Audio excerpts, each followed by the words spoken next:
Thank you for tuning in to Voice Epilepsy Podcast. I'm your host, Kim Davidson. On Voice Epilepsy Podcast, we will discuss health and wellness, education, employment, lived experience, and all things epilepsy. Our presenter tonight is Dr. Jing Ee Tan, who is a board-certified neuropsychologist at Vancouver Coastal Health. Dr. Tan obtained her PhD from the University of Victoria and completed her residency and postdoctoral fellowship at the Alfred Medical School of Brown University. Hi everyone, thank you for tuning in tonight. So first off, memory complaints are very frequent among epilepsy patients. In my line of work, whenever we ask about memory, we often hear all these different reports from patients and their family.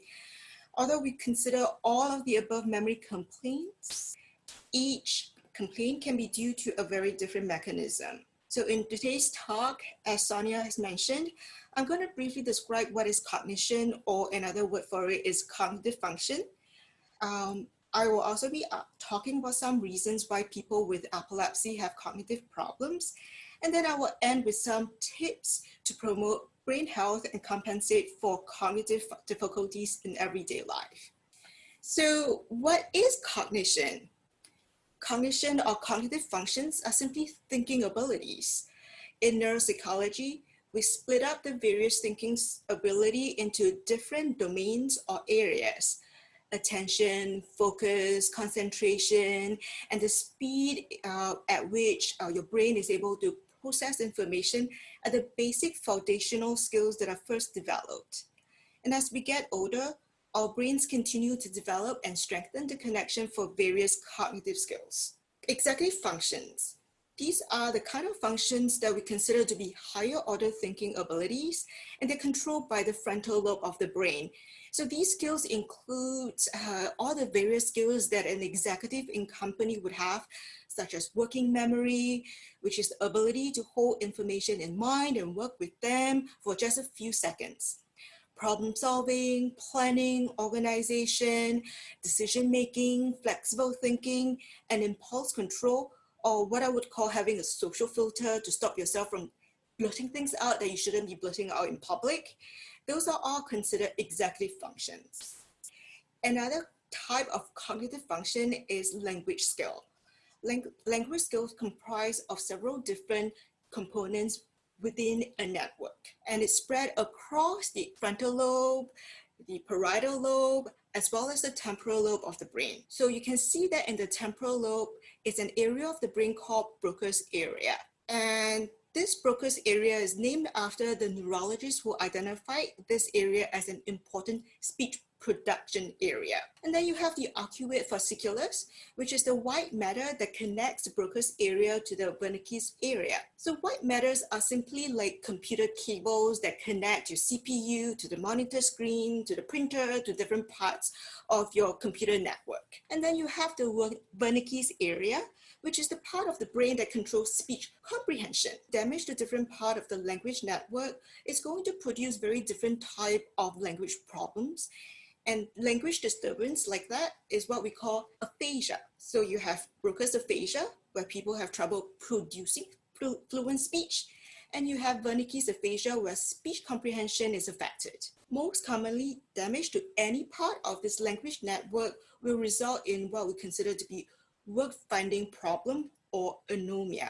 It's almost like the tip of the tongue phenomenon, where you kind of know exactly what you want to say in your head, but somehow you just cannot retrieve the word and pick it up, just as you need to use that word. Now, for most people who are right-handed, their language network is located on the left side of the brain. So what does the right side of the brain do?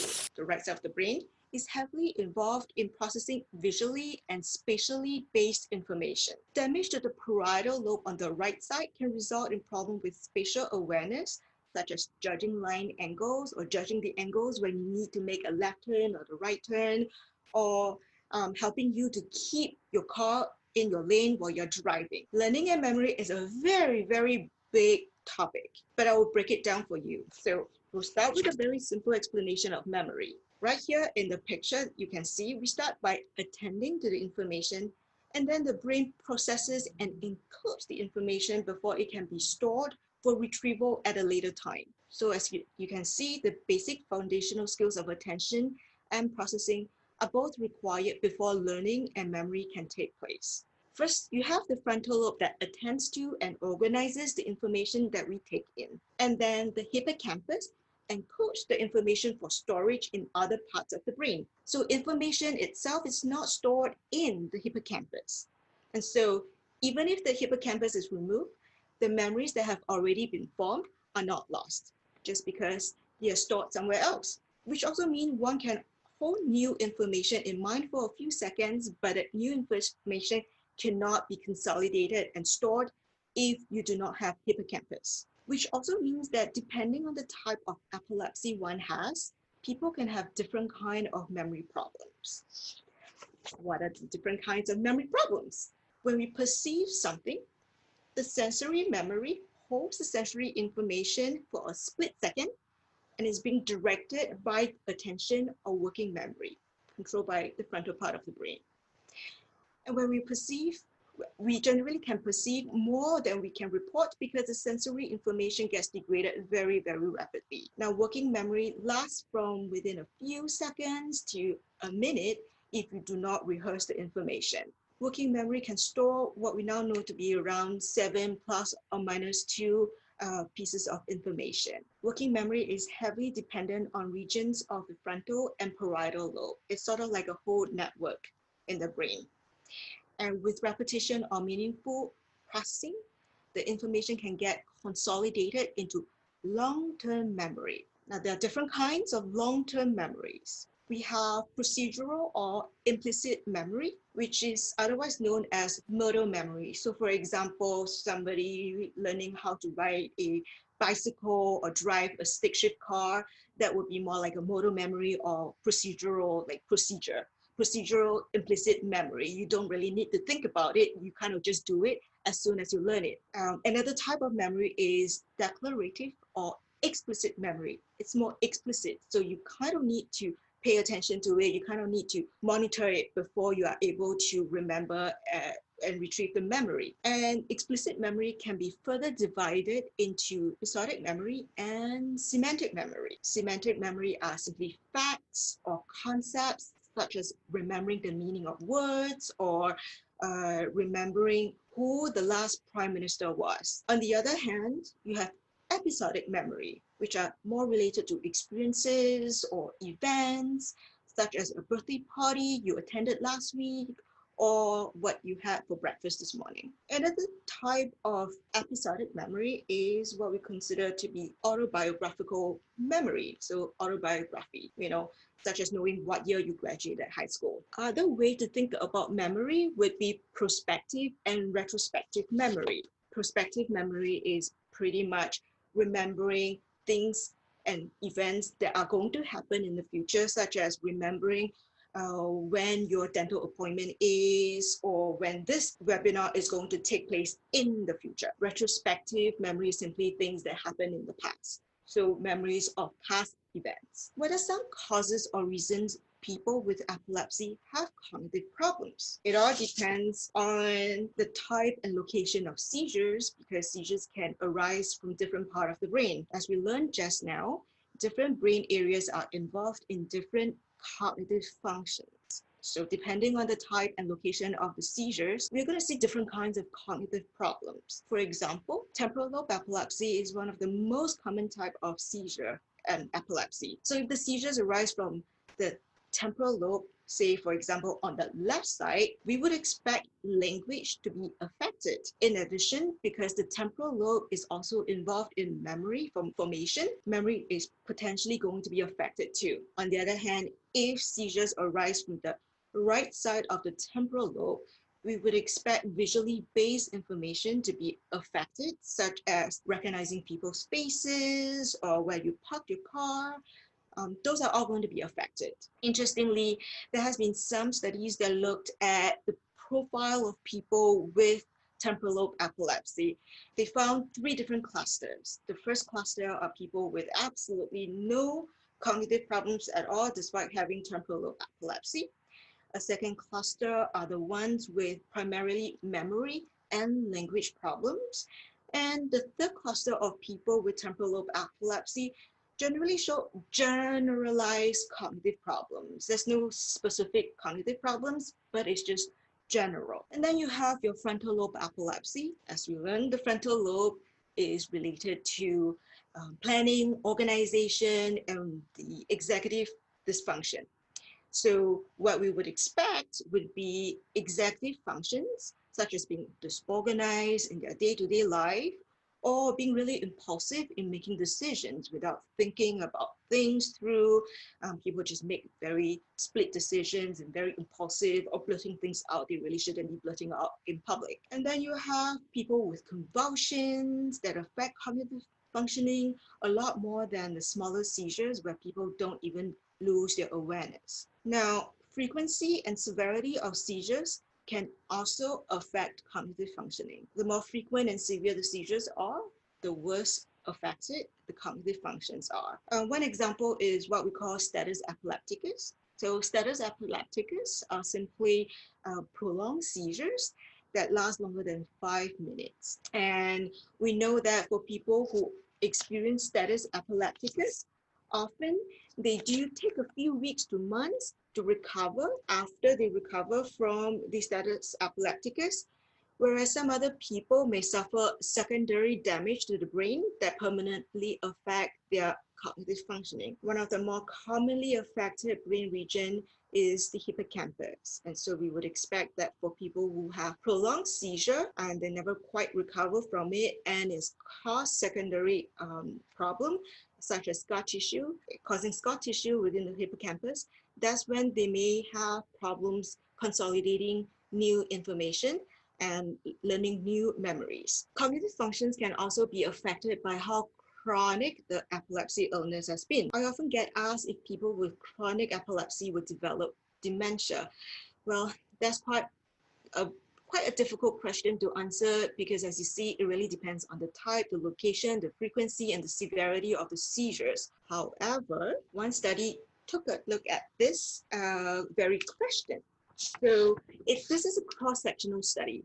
So essentially what they did was to compare the performance of age-matched healthy control with people with mild cognitive impairment, which is simply the intermediary between normal aging and dementia. So these people with mild cognitive impairment are older adults who don't have normal aging memory, but they're not necessarily so impaired that they are considered to be having dementia. The study also looked at seniors with epilepsy. So generally, these seniors in this study have epilepsy for at least 10 years to over 30 years. They have at least one seizure a month, and most of them take at least 2 seizure medications for the entire time they have been diagnosed with epilepsy. So this study, seniors with epilepsy perform worse than those with mild cognitive impairment, but those who are healthy perform better than those who are diagnosed with mild cognitive impairment. However, none of these groups perform at the level which would be considered having dementia. The underlying cause of seizures can also affect cognitive functions. The location of the tumor or stroke or head injuries, those can all cause seizures, and these can all affect cognitive functions in very different ways depending on the location. So if you have read the book or watched the movie Brain on Fire, you will know about autoimmune causes of seizures. So there are many different types of autoimmune disorders that can cause seizures. So in that movie and the book, they describe the journey of a young woman who suddenly developed confusion, memory problems, as well as psychiatric issues, hallucinations, seizures, and then she eventually was diagnosed with NMDA receptor encephalitis, and then she was treated very successfully, all in a span of several months. Now, it has been reported that people who are treated for their autoimmune causes of epilepsy early tend to have better outcome cognitive-wise, but that's not the case for all autoimmune causes. So there are other cognitive phenomena that can be seen in epilepsy. First, I'll talk about transient cognitive impairment. That is a temporary disruption in responding and is associated with interictal epileptiform discharges, which are the isolated spike and wave electrical discharges generated by cells that are epileptic. And that can happen even when people are not actively having seizures. So with these electrical abnormalities, you often see attentional problems, reaction time slowing or slow processing speed, as well as some other memory problems. So crowding effect is another very interesting cognitive phenomenon. In people who had frequent seizures since infancy, there could be reorganization of cognitive function. Earlier, I mentioned that the left hemisphere is typically involved in language-based functions, whereas the right hemisphere, the right side of the brain, is typically involved in visual, spatial based function. Now, in what we call as the crowding effect, those with frequent left temporal lobe seizures who should have that typical language-based memory problems, while their visual-based memory should be good, they actually show the reverse, because it seems that as a result of having very frequent seizures at a very young age while language skills are still developing, language functions transfer to the right side of the brain and crowds out the visual spatial functions. It is less commonly seen among people who develop epilepsy or seizures at an older age, and is more commonly seen in people who develop frequent seizures before age 5. I'm going to mention one more phenomenon that has been seen in people with temporal lobe epilepsy called transient epileptic amnesia. This is not a really well understood entity. So essentially, you can see 3 different kinds of symptoms in transient epileptic amnesia, or TEA for short. People experience brief and self-limiting episodes of memory loss. And these memory loss are not because they are actively having seizures. That's why they have these memory loss. And they tend to be very brief, few seconds to few minutes. These people with TEA also often complain about autobiographical memory loss, whereby they cannot remember much about their childhood, whereas their more recent memory tends to be slightly better. Lastly, they also show this pattern of accelerated long-term forgetting. What does that mean? On the left is a graph showing memory for word list, and on the right is a graph showing memory for designs. And this is based on teaching people a word list or the designs, and then getting them to remember the words or the designs after 30 minutes, after 1 week, or after 3 weeks. They both show somewhat similar pattern here. On the top, that line represents the percentage of words healthy people learn and retain after 30 minutes or 1 week or 3 weeks delay. So as you can see, some level of forgetting is typical in healthy individuals. However, those with TEA generally perform similarly to healthy people within 30 minutes. So after 30 minutes delay, they remember pretty similar information to healthy people.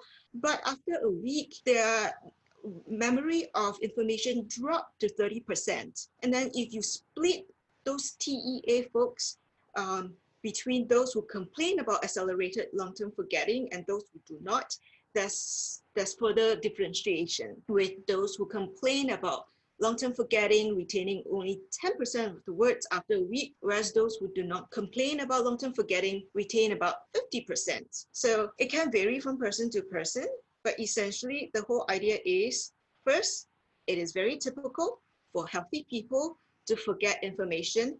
However, in the subset of people with temporal lobe epilepsy, they also have this TEA phenomenon with accelerated long-term forgetting, where they are forgetting a lot more than is typical for healthy forgetting. So in addition to epilepsy itself, it should not be surprising to know that other factors can also contribute to cognitive problems. Seizure medications is something that people with epilepsy would have to take. And we know that older generation seizure medications such as valproic acid or phenytoin, another name for it is Valentin, typically affect speed of processing and attention. So that seems to be a very common complaint of people who take these older generation of seizure medications. The newer generation of seizure medications, such as lamotrigine or Lamictal for the brand name, levetiracetam, or commonly known as CAPRA, because nobody really knows how to pronounce this word.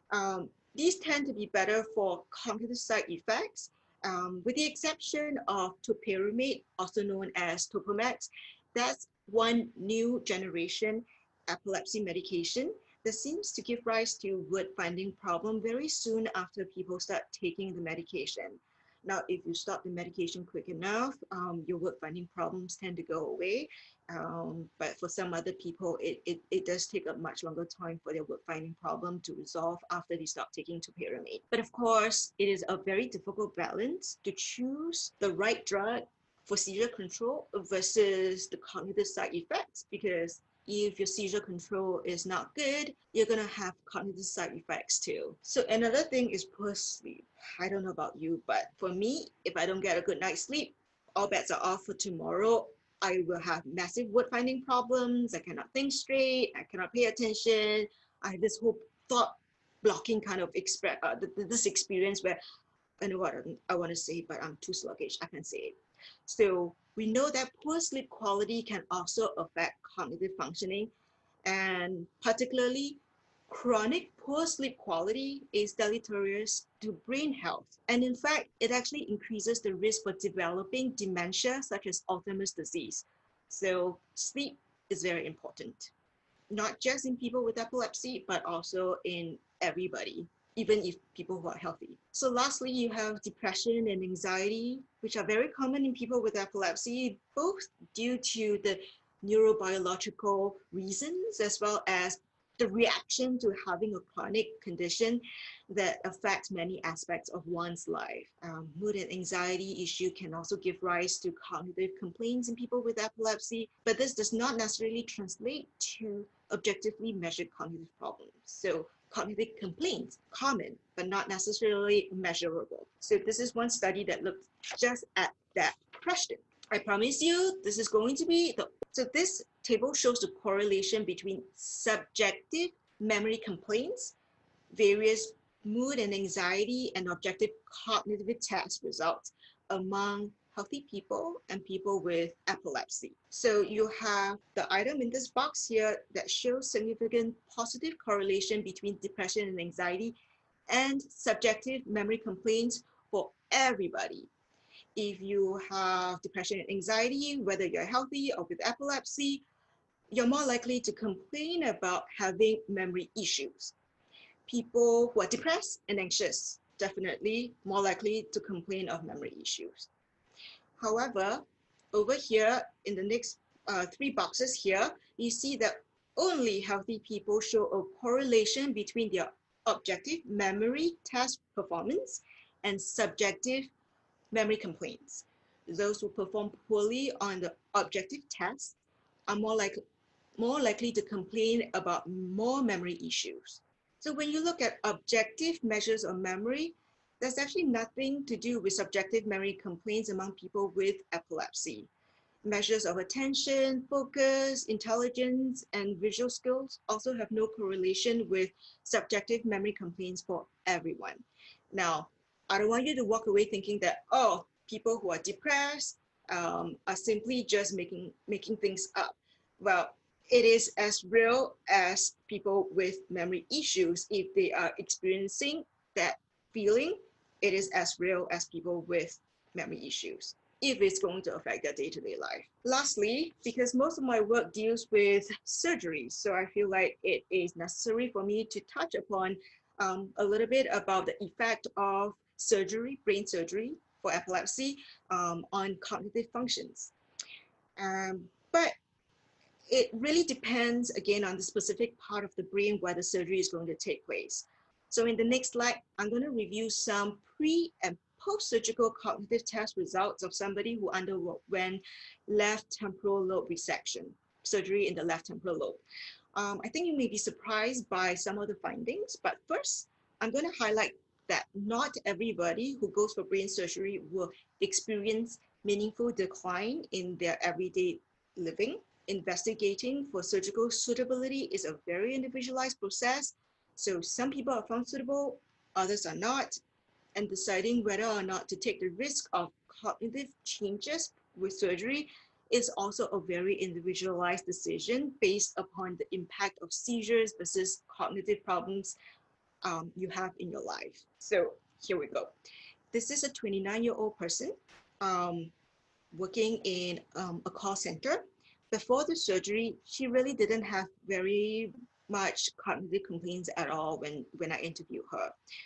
So very briefly, she first had convulsions as a teenager, and at the time when she was undergoing the pre-surgical investigation, she mostly had focal seizures with impaired awareness up to about 3 times a month.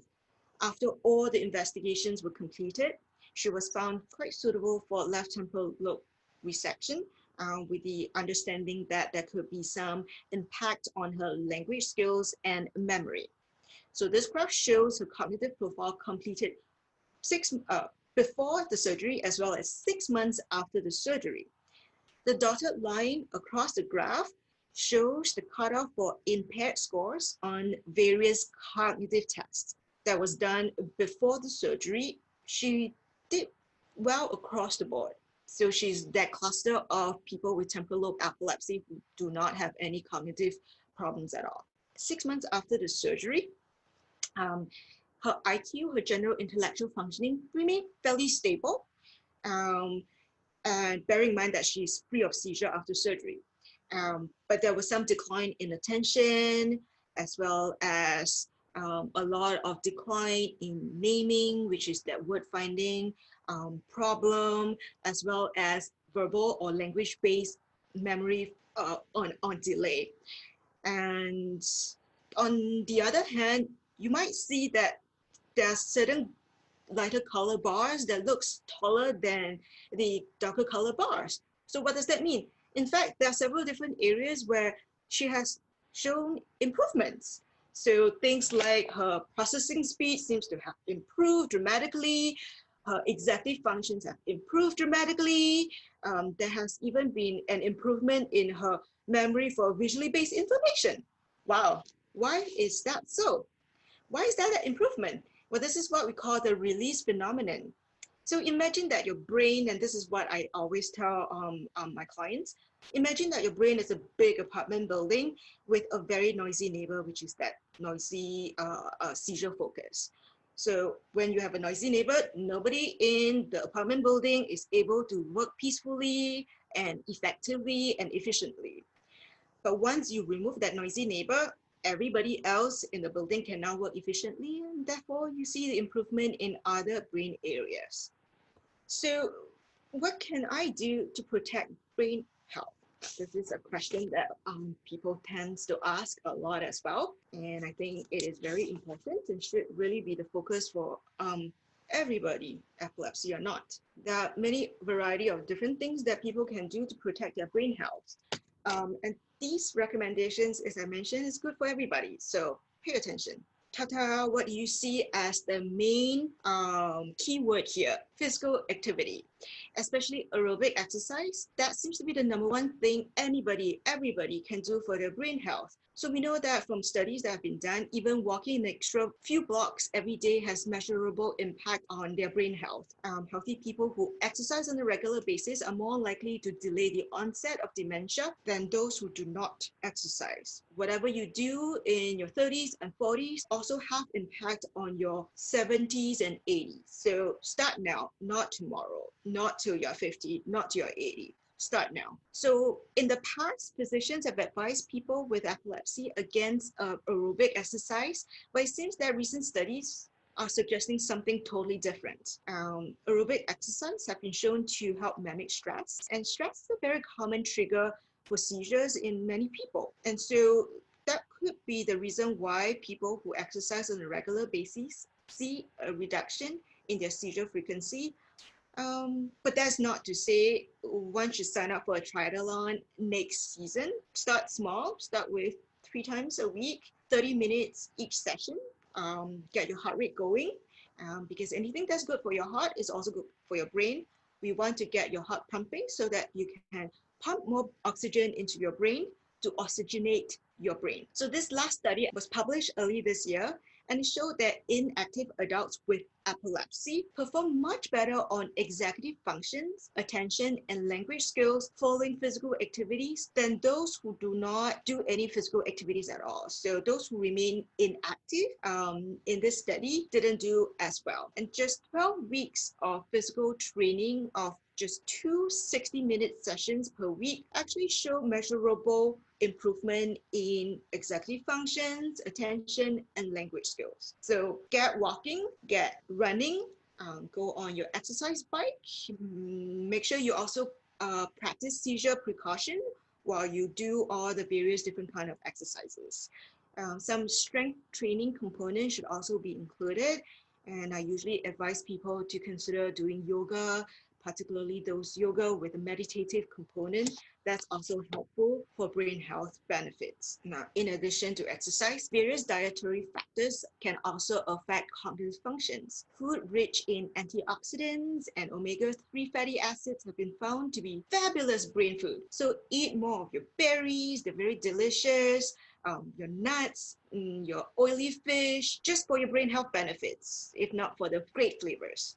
We know that fresh produce, especially those with dark green leafy leaves and bright colored vegetables, are also very rich in brain nutrients. So spices such as cinnamon and curry have also found to have beneficial effects on brain health. Now, whenever I mention cinnamon as a brain food, I have clients telling me, oh, sweet, I love cinnamon bun. Well, I want to caution against eating too much cinnamon buns, not because of the cinnamon, but because of the sugar. Just saying. So I mentioned earlier that poor sleep quality, especially if over a long period, is going to be deleterious to brain health. So I would encourage everybody to practice sleep hygiene. Make sure you maintain good sleep routine, going to bed and waking up at the same time every day, including the weekend, and also include other routine that you do prior to bed, like taking a nice warm bath or drinking warm chamomile tea, and also avoid caffeinated products, whether it's chocolate, coffee, tea, cola,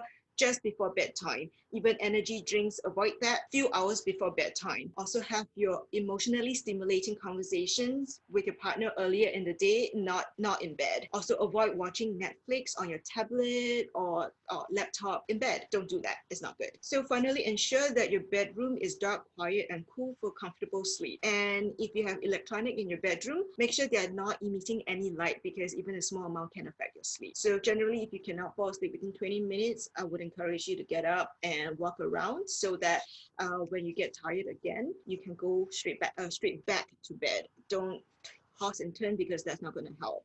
But if you find that your sleep continues to be really bad even after you put in rigorous effort to improve your sleep hygiene, you may need to consider talking to a psychologist who specializes in sleep to help you with some behavioral strategies for your sleep issue. So I'm going to go through a few other compensatory strategies here. The first one is called chunking. We know that very well, that if you think about these 9 letters over there and ask you to remember it right away, it's going to be quite difficult. However, if you chunk it up into 3 chunks, it makes it way easier to remember. Remember, the convention is we remember 7 plus or minus 2 pieces of information. Smartphones have a lot of great apps these days, so consider using your smartphone calendar, voice recorders to take brief messages. Those are all very helpful. The key thing though is active learning and using mnemonics, writing summary notes, drawing mind maps for remembering different concepts. You have different bubbles connecting to each other.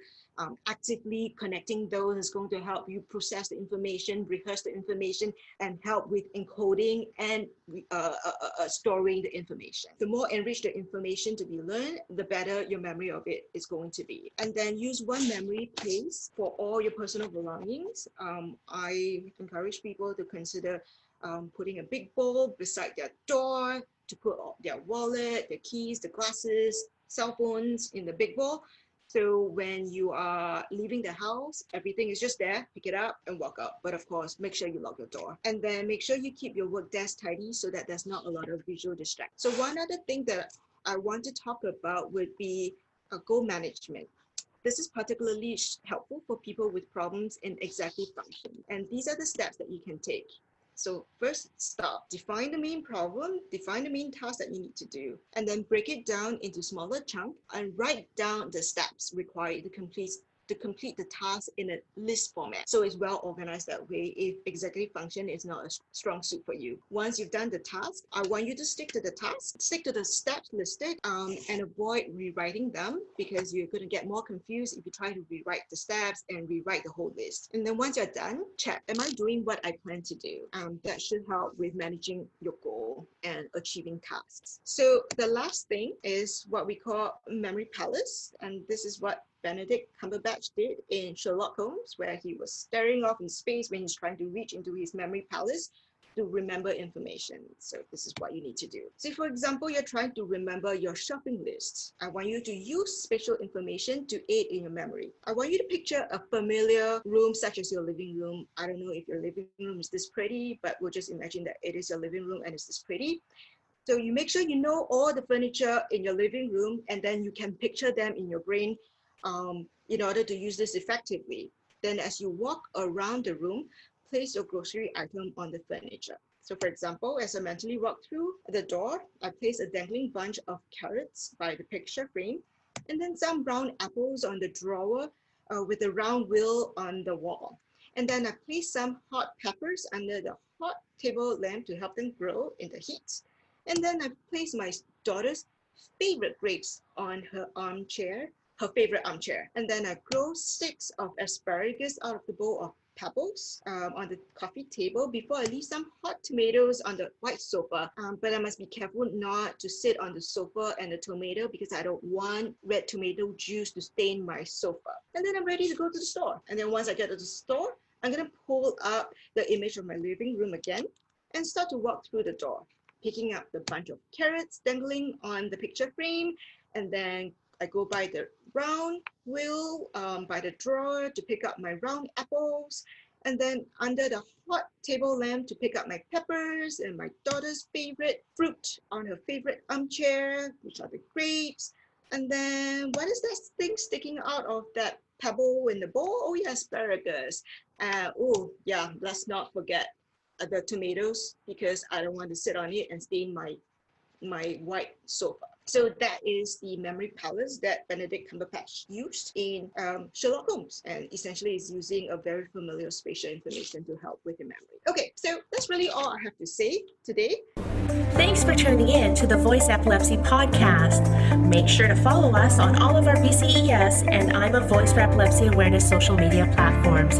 In closing, remember, you matter and you are not alone. Make Thursdays our Epilepsy Date Night with Epilepsy Voice Podcasts.